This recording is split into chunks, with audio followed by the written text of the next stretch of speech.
오늘 저녁 찬양하시는 여러분들, 또 뜨거운 기도의 열기에 제가 더 많이 은혜를 받고 갈 것 같습니다. 저는 어릴 때 굉장히 키가 작았습니다.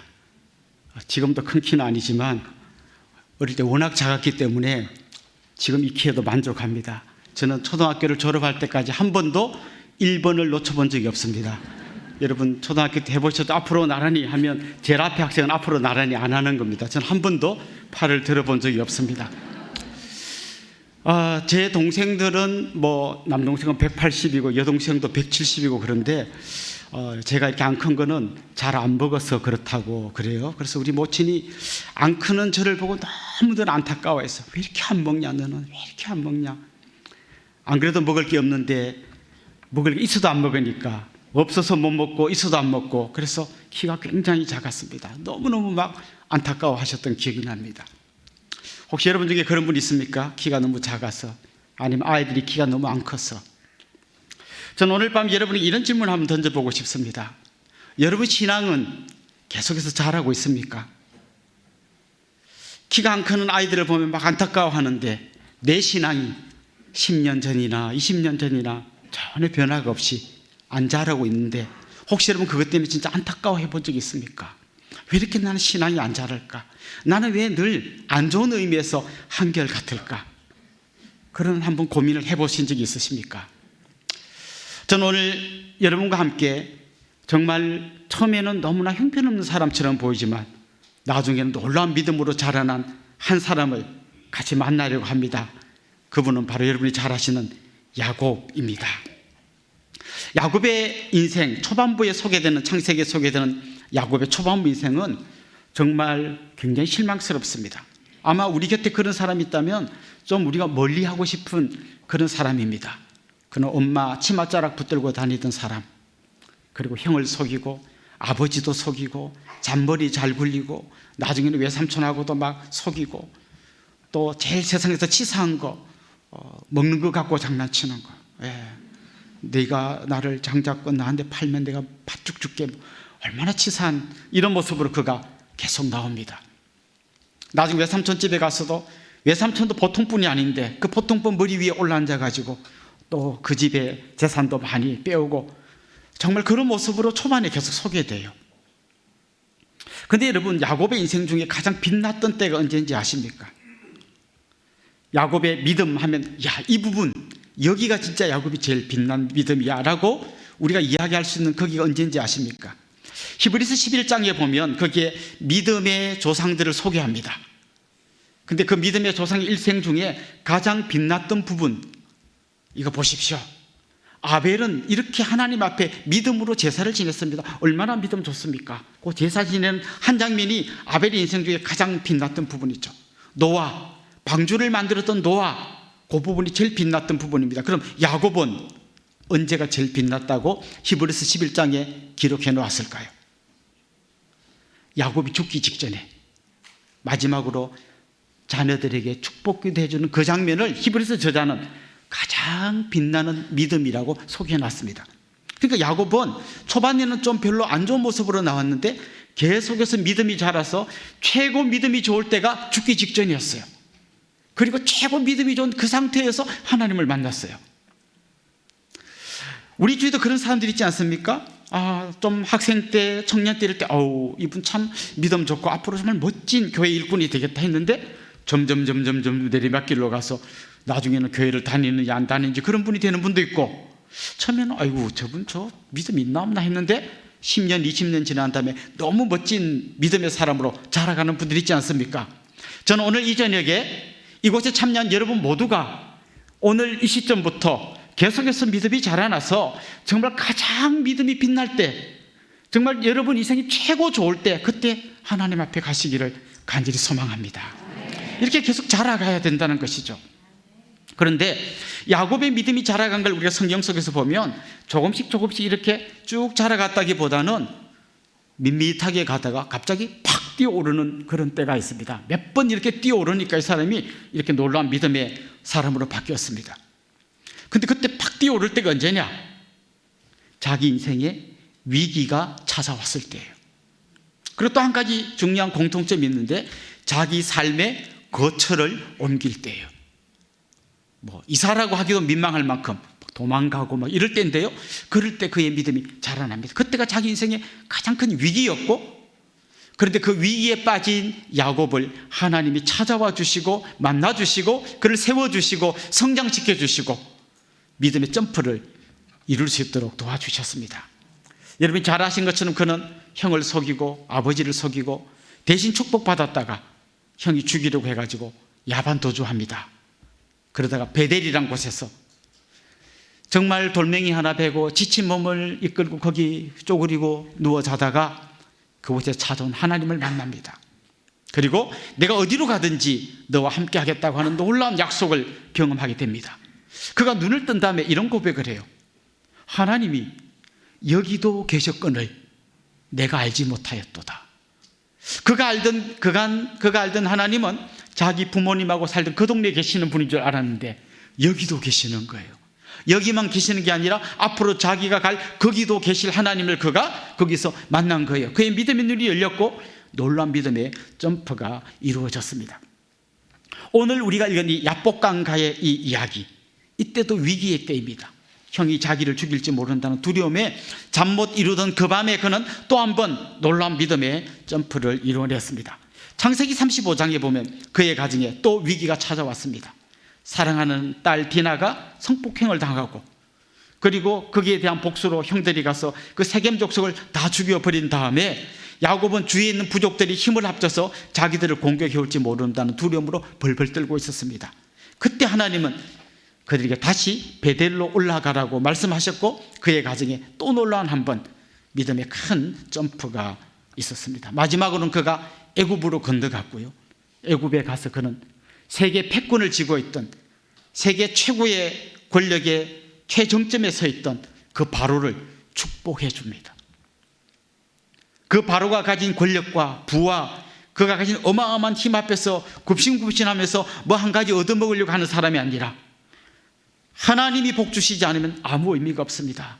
그가 오히려 바로를 복을 빌어주는 그런 사람으로 성경이 묘사됩니다. 그리고 그는 마침내 마지막 여행을 떠납니다. 이제는 하나님께로 갑니다. 그때 그는 자기 자녀들을 위해서 지팡이를 짚고 벌벌 떨면서 마지막까지 축복해 줍니다. 내가 한평생 살아봤는데 내 힘으로 뭔가 뺏고 속이고 뒤통수 치고 잡아당기고 이래서 성공하는 건 줄 알았는데 아니야. 하나님이 복 주시지 않으면 아무 의미가 없어. 사랑하는 자녀들아, 내가 너희들에게 전해줄 마지막 메시지는 이거다. 하나님 꼭 붙들고 살아라. 하나님이 주시는 복 받고 살아라. 그게 내가 너희들에게 줄 마지막 유산이다. 그는 그런 놀라운 믿음의 선물을 주고 하나님께로 부름받아 갔습니다. 자, 이제 우리는 좀 근본적인 질문을 한번 던져봅시다. 왜 우리 믿음이 잘 안 자라는 걸까요? 잘 안 자라는 사람의 중요한 특징이 있습니다. 자기가 꽤 잘하고 있다고 착각하기 때문입니다. 여러분, 어떤 한 분야에 최고의 전문가를 부르는 용어가 있는데요, 고수라는 말이 있습니다. 고수, 무림의 고수, 뭐의 고수가 있죠. 그럼 고수 반대말은 뭘까요? 하수가 있습니다. 고수하고 하수는요, 극과 극인데 하는 행동은 비슷해요. 근데 고수도 아니면서 자기가 고수인 줄 착각하는 사람이 있어요. 그 사람을 전문용어로 사전에는 안 나옵니다. 중수라고 부릅니다. 안 자라는 사람의 특징, 중수들은 잘 안 자랍니다. 예를 들면 이런 거죠. 여보, 우리 내년에 결혼 25주년인데 우리 한번 하와이 가자. 근데 내가 소문 들어보니까 하와이 가면 맨날 수영한다던데 당신 수영 못하잖아. 그러니까 1년 동안 열심히 수영 배워가지고 내년에 하와이 가서 멋지게 한번 우리 놀아보자. 부인이 이야기합니다. 나 혼자 가면 부끄러운데 자기도 같이 가면 안 돼. 왜 이래? 나는 낙동강 물개잖아.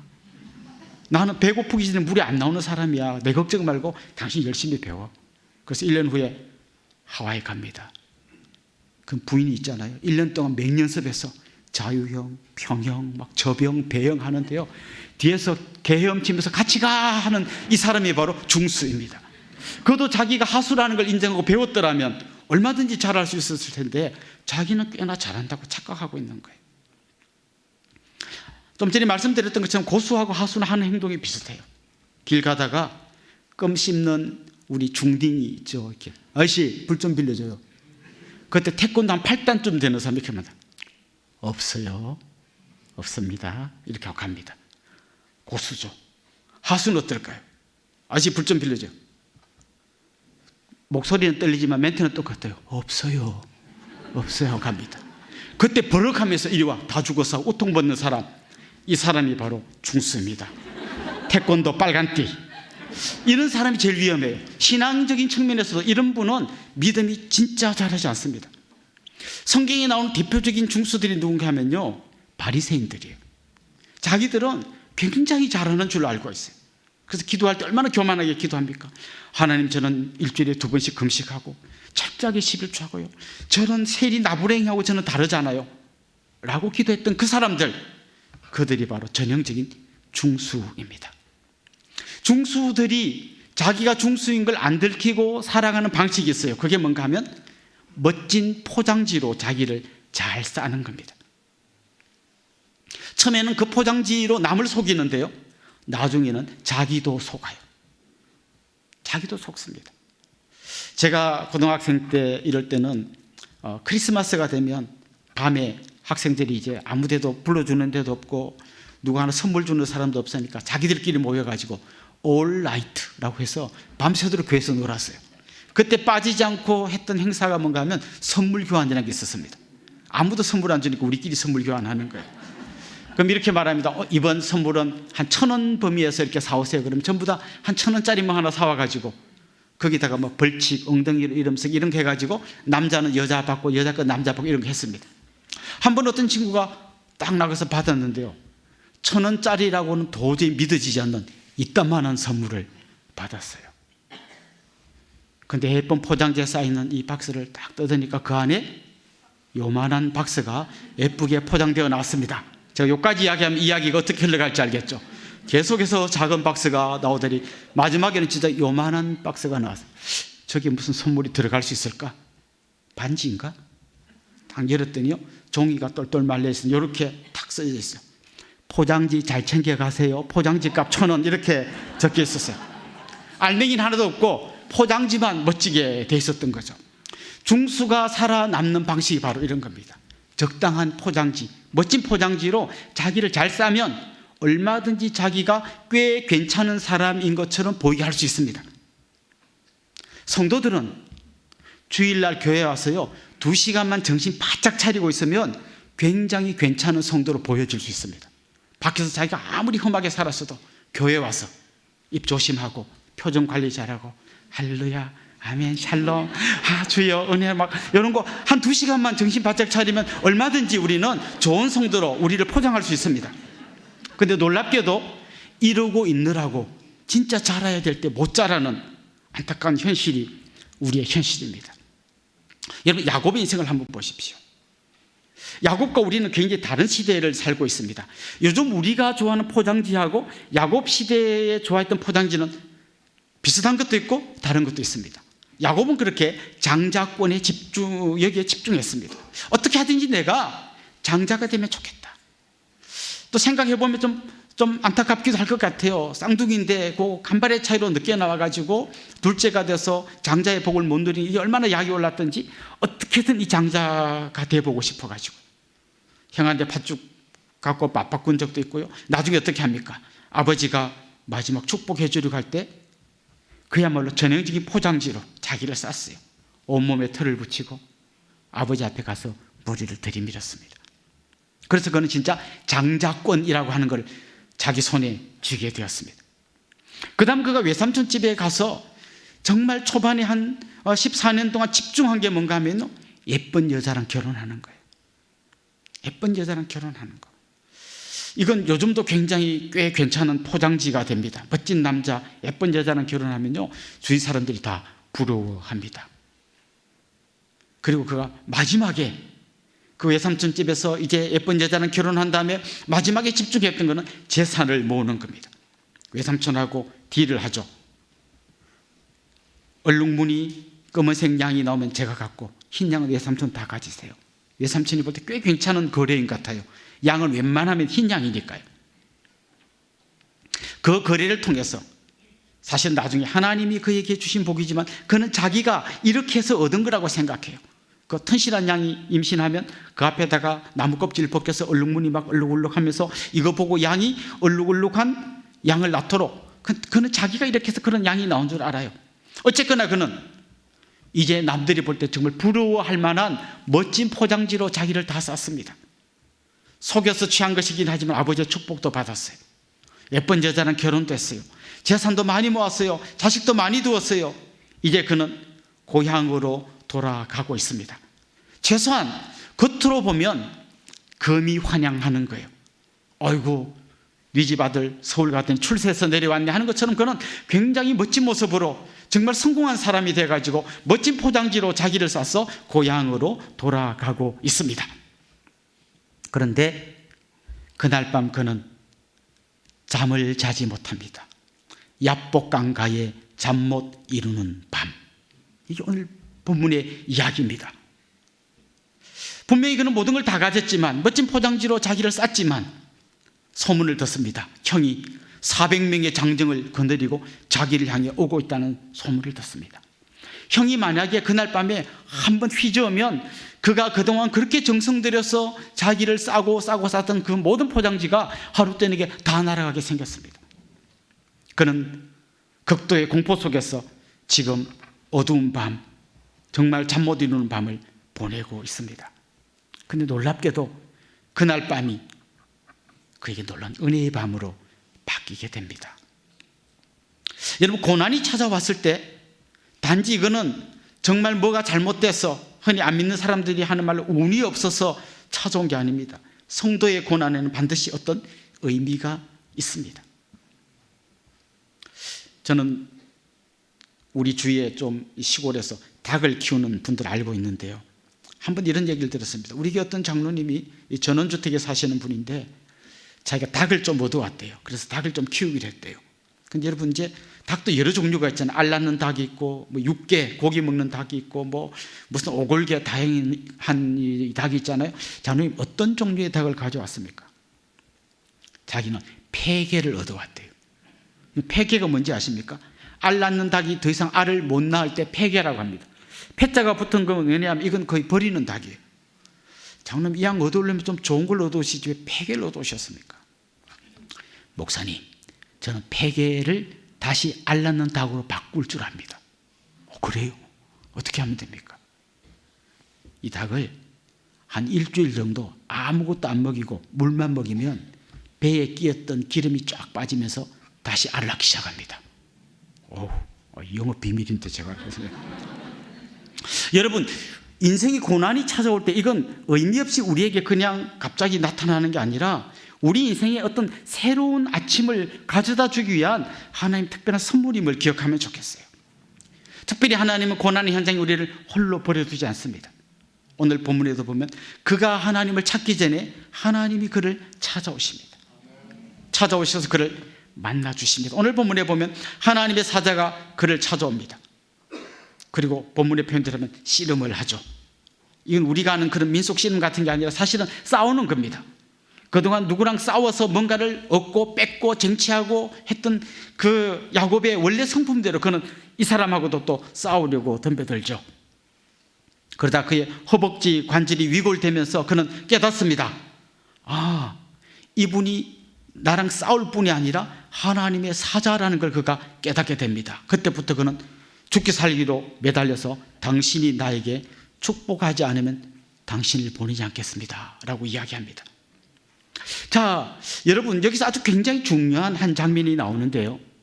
보통 우리가 우리 자신을 어떻게 압니까? 예를 들면 여러분 키가 큽니까? 작습니까? 굉장히 어려운 질문이죠. 이건요, 굉장히 상대적인 거예요. 누구랑 재보느냐에 따라 굉장히 달라집니다. 자, 그럼 여러분이 계속 키 큰 사람으로 남을 수 있는 방법은 뭔가 하면요, 계속 작은 사람하고만 재보면 돼요. 여러분, 부자입니까? 가난합니까? 똑같아요. 누구랑 비교하는가에 따라 여러분은 굉장히 부자일 수도 있고 엄청 가난할 수도 있어요. 요즘 청년들이 헬조선 이런 이야기 많이 합니다. 이 지옥 같은 나라에 못 살겠다. 제가 그런 친구들 데리고 저 몽골에 한번 단기 선교를 간 적이 있습니다. 그 수도가 울란바토르인데요. 울란바토르에서 19시간 떨어진 완전 시골 깡촌, 그 고비 사막 옆을 지나가는 아주 시골 깡촌으로 들어갔습니다.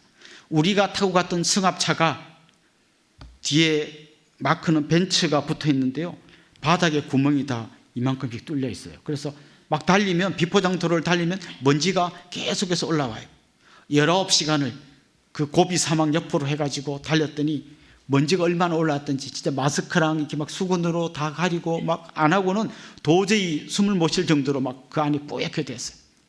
모두 머리가 흰머리로 다 바뀌었습니다. 이제 빨리 내리면 우리 머리부터 좀 감고 샤워하고 싶어요. 근데 딱 내렸는데요. 그 동네는 물이 굉장히 귀한 동네예요. 물 1리터로 4인 가족 한 가족이 먹고 씻고를 다 해야 된다 하더라고요. 거기서 만약에 샴푸하고 린스하면 이건 인간도 아니에요. 1리터로 4인 가족이, 그러니까 이 학생들이요 씻지를 못하는 거예요. 머리가 완전 수세미가 됐습니다. 화장실이 보통은 없어요. 근데 그 동네는 그래도 화장실이 있긴 한데 문이 없어요. 그래서 이 학생들이 화장실을 못 가니까 그 박스로 이렇게 막 테이프를 붙여서 임시로 문을 만들어서 이렇게 걸어놓고 볼일 봅니다. 그러니까 막 씻지도 못하죠. 화장실은 푸세식인데 문도 없죠. 막 그래서 거기서 한 일주일을 그 애들이 막 거의 죽지 못해서 한 거죠. 인천공항에 도착해서 화장실을 갔는데 따뜻한 물이 나오잖아요. 전부 펑펑 우는 거예요. 펑펑 울어요. 제가 한번 질문해 볼게요. 여러분 부자이십니까? 가난하십니까? 예. 우리가 누구랑 비교하느냐에 따라 우리는 굉장히 부자가 됐다가 굉장히 가난해지기도 합니다. 시골 학교에서 전교 1등 했는데 외고 가서 전교 꼴찌합니다.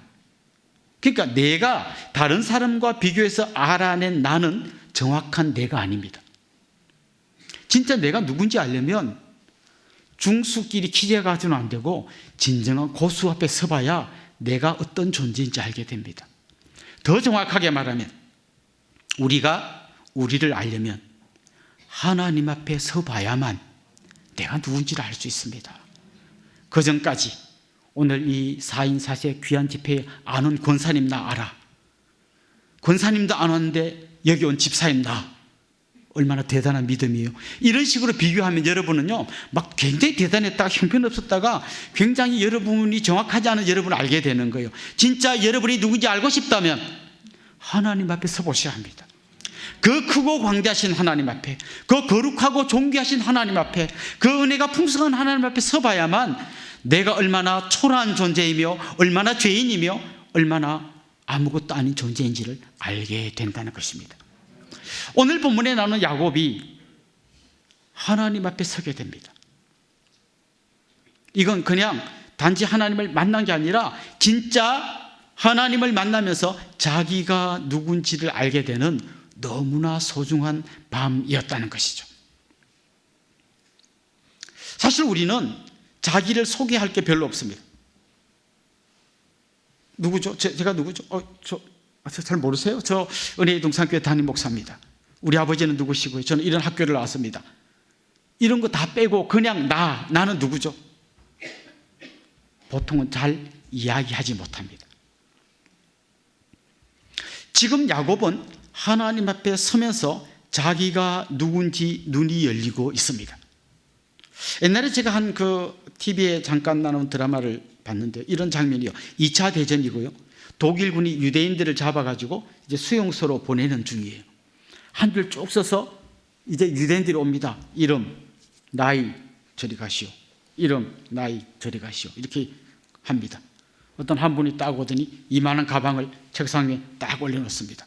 거기서 그가 명문대학 졸업장을 꺼냅니다.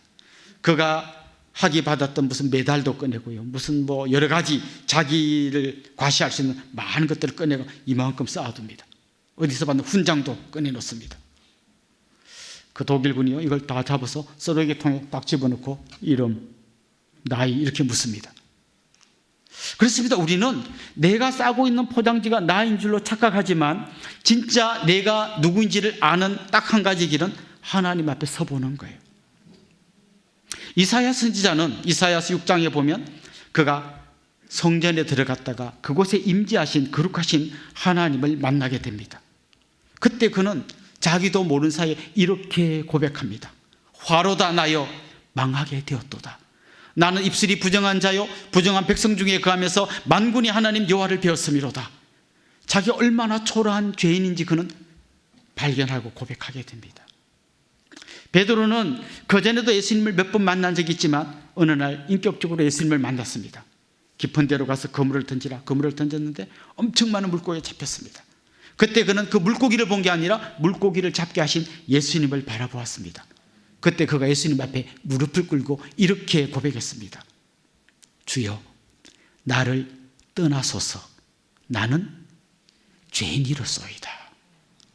진짜 우리가 하나님 앞에 서면, 진짜 거룩하신 그분 앞에 서면 내가 얼마나 초라한 죄인인지, 얼마나 보잘것없는 존재인지를 깨닫게 되는 것입니다. 우리는 진짜 하나님 앞에 서야 나를 알 수 있고, 나를 알아야 진짜 하나님이 얼마나 크고 광대한 분인지 알게 되는 것입니다. 오늘 밤에 하나님의 천사가 야곱에게 물어봅니다. 내 이름이 무엇이냐? 야곱입니다. 얼른 보면 이거는 가장 쉬운 질문과 쉬운 대답처럼 보입니다. 우리가 아무리 영어를 못해도 제일 기본으로 아는 문장이 이거잖아요. What's your name? My name이죠. 이규현. 너무 쉬운 질문이고 쉬운 대답이죠. 그러나 사실 이 질문은 그냥 이름 야곱 이걸 몰라서 물어보는 게 아닙니다. 너 누구냐? 너 누구냐? 포장지 다 벗겨내고 껍데기 다 벗겨낸 하나님 앞에 선 날것 그대로의 너 누구냐? 이렇게 물어보는 것입니다. 여러분 혹시 기억하십니까? 야곱이 아버지를 속이고 머리를 들이밀었을 때를 기억하십니까? 그가 온몸에 털을 붙이고 애서 흉내를 냈잖아요. 아버지가 좀 이상한 거예요. 눈먼 아버지가 만져보니까 털이 있는데 목소리는 야곱의 목소리예요. 아버지가 물어봤습니다. 너 누구냐? 그때 그 뭐라고 대답했습니까? 에서입니다 라고 대답했습니다. 그는 에서가 되고 싶었어요. 에서로 살고 싶었어요. 이름은 그냥 야곱이란 이름이 있었지만 그는 늘 에서 흉내를 내면서 그렇게 사는 인생이었어요. 그리고 자기가 에서가 된 것처럼 이제 자기가 장자권 받고 모든 복을 다 받은 주인공인 것처럼 그렇게 떵떵거리면서 지금 고향으로 돌아오고 있는 거예요. 그런데 하나님을 만난 그 앞에 하나님 천사가 물었을 때 그는 정직하게 대답합니다. 저요, 야곱입니다. 형 속이고 아버지 속이고 외삼촌 뒤통수 치고 그냥 앞에 가는 사람 발꿈치 잡고 당기는 정말 바로 그런 놈, 바로 그 야곱입니다. 그 고백이 오늘 이 밤에 그 야곱을 진짜 자기 모습을 보는 놀라운 밤으로 바꿔준 겁니다. 하나님을 만나야 나를 만나고 나를 알아야 하나님을 알게 됩니다. 이게 우리가 나를 발견하는 가장 정확한 방식입니다. 여러분, 믿음이 자란다는 건 정확하게 뭘 의미하는 건가 하면요, 나와 하나님 사이의 간격이 커지는 게 믿음이 자라는 거예요. 여러분, 그냥 우리가 예를 들면 처음에 누가 복음 전해가지고 우리한테 전도할 때 가장 간단한 복음 이렇게 전하잖아요. 하나님 당신을 사랑하십니다. 좋은 얘기네요. 그런데 당신은 죄인입니다. 죄인이죠. 인정합니다. 그런데 걱정하지 마십시오. 예수님이 당신을 위해 돌아가셨습니다. 감사하네요. 예수 믿으시겠습니까? 저를 따라 기도하십시오. 저 예수 믿겠습니다. 이것도 믿는 거예요. 거기에 복음의 모든 핵심이 다 들어가 있어요. 하나님이 나를 사랑하시고 나는 죄인이고 그분을 믿겠다는 나의 고백이 다 들어가 있습니다. 그런데 믿음이 자란다는 건 어떤 건가? 이런 거죠. 하나님이 내가 알던 것보다 훨씬 더 크고 광대하시고 거룩하시고 은혜가 풍성하시고 사랑이 많으신 분임을 점점 더 알아갑니다. 동시에 나는 내가 알고 있던 나보다 훨씬 더 죄인이라는 것을 알아갑니다. 처음에는 하나님의 은혜와 나의 죄인됨 사이가 요만큼밖에 안 됐다면 시간이 지나면 지날수록 이 간격이 커집니다. 이게 믿음이 자라는 거예요. 만약 여러분 여기다가 물을 흘려보낸다고 생각해 보십시오. 요만한데 물을 흘려보내면 쫄쫄쫄쫄 물이 흘러가겠죠. 거기다가 발전기를 걸면 아이들이 과학 시간에 실험용으로 하는 조그마한 터빈 하나 걸면 전기가 일어나겠죠. 꼬마 전구에 불이 들었다 안 들었다 할 겁니다. 근데 만약에 이게 폭이 커져가지고 그게 어마어마하게 커져서 나야가라 같은 폭포가 되었다면 거기다가 터빈을 걸면 충전기를 다 밝히고 남을 전기가 나올 거예요. 왜 우리가 봉사하고 하나님 섬기다가 자주 지칠까요? 왜 우리는 연말만 되면 더 이상 못하겠다고 목사님을 찾아가려고 갈까 말까 망설이게 될까요? 왜 우리는 자꾸 그렇게 지칠까요? 일이 많아서가 아니라 전기가 너무 약했습니다. 요거 가지고 하려니까 조금만 해도 지치는 거예요. 우리에게 필요한 건 뭔가 하면 이 은혜의 폭을 더 넓혀야 하는 거예요. 내가 아는 것보다 더 크고 더 거룩하시고 더 광대하신 그 은혜의 하나님을 만나야 되는 거예요. 그리고 동시에 내가 알던 나보다 더 깊은 죄인, 예수 그리스도께서 십자가를 지지 않으면 안 될 만큼 처참한 죄인인 나를 만나야 되는 거예요. 이 폭이 커져야만 거기서 은혜의 폭포수가 쏟아지고 그 힘으로 우리가 주님의 사명을 감당할 수 있게 되는 거예요. 그런데 이렇습니다. 왜 이게 안 커지냐면, 왜 하나님의 은혜가 안 커지냐면요, 그게 자꾸 내 공로가 그 자리를 채워요. 내가 누군지 알아? 나는 이 교회 개척할 때부터 지켰던 터줏대감이야. 내가 누군지 알아? 내가 셀을 5개나 개척한 사람이야. 내가 누군지 알아? 나는 새벽부터 한밤중까지 봉사하는 그 사람이야. 내 공로가 그 자리를 차지하면 하나님의 은혜가 커질 그 여백을 내가 다 차지하고 있어요. 또 한 가지, 나의 죄인됨이라는 그 자리에 당겨 들어갑니다. 그게 바로 이때까지 제가 이야기했던 포장지, 위선과 가식이에요. 이게 들어가면 내가 죄인인 게 안 내려가도록 끊임없이 내가 꽤 괜찮은 사람인 것처럼 버티고 있기 때문에 이 폭이 결국은 좁기 때문에 은혜가 충만하지 못하고, 그렇기 때문에 나는 자주 지치고 너무 힘든 그런 신앙생활을 하고 더 이상 믿음이 자라지 않는 그런 어려움 속에 빠지게 되는 거죠. 오늘 밤에 하나님의 천사를 만났을 때 그가 그 앞에서 있는 모습 그대로의 자기를 발견하게 됩니다. 내 이름은 야곱입니다 라고 고백하게 되는 거죠. 자, 바로 그때 하나님의 사자가 그에게 놀라운 이야기를 해주십니다. 아까 여러분이 여러 번 이야기하셨던 바로 그 이야기입니다. 내 이름을 이제부터는 뭐라고 하라고요? 이스라엘이라 해라. 이스라엘이 무슨 뜻인가 하면 하나님과 겨루어 이겼다라는 뜻입니다. 여러분, 다시 우리 한번 이 본문을 잘 보면 어느 지점에서 야곱이 이겼죠? 어떤 지점에서 야곱이 대치기를 해서 하나님의 사자를 이겼습니까? 암만 여러분 읽어봐도 그는 이긴 적이 없습니다. 그의 허벅지 관절이 위골되었습니다. 이긴 게 아니라 그가 처참하게 깨졌습니다. 그런데 하나님의 사자는 네가 이겼다라고 말해 주십니다. 더 정확히 말하면 그가 이긴 게 아니라 하나님이 져 주신 것입니다. 우리 여기 한 4살짜리 아들을 키우는 아빠들 많이 해보셨죠? 아들과 씨름하지 않습니까? 저도 우리 아들이 4살 때 좀 씨름 많이 했습니다. 근데 그 씨름의 결과는 늘 정해져 있습니다. 거의 제가 다 이긴 게임인데 마지막에 극적으로 아들이 저를 이기게 됩니다. 제가 꽈당 넘어지면서, 아니 우리 아들이 요즘 밥을 잘 먹더니 아빠를 이기니, 그러면 막 그 다음날부터 밥을 막 더 많이 먹습니다. 아빠를 계속 이기겠다. 근데 여러분, 하나님은 우리한테 져주신 정도가 아니라 죽어주셨습니다.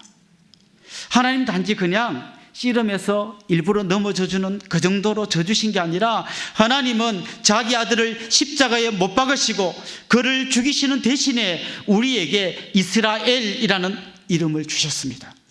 우리는 아브라함의 혈통을 이어받지 않았지만 우리를 위해서 대신 죽어주신 예수 그리스도 그분 때문에 영적인 이스라엘 백성, 하나님의 백성이 되었습니다. 이게 우리의 정확한 모습입니다. 원래는 하나님 앞에서 너무나 처절한, 있는 모습 그대로 말하자면 속이는 자, 발꿈치를 잡는 자, 뒤통수 치는 야곱이지만 하나님께서 자기 아들을 우리 대신 죽여주심으로써, 대신 희생시킴으로써, 우리 대신 져주심으로써 우리에게 이스라엘이라고 하는 이름을 주신 것입니다. 우리는 이 은혜로 사는 사람들입니다. 오늘 본문 마지막은 이렇게 끝납니다.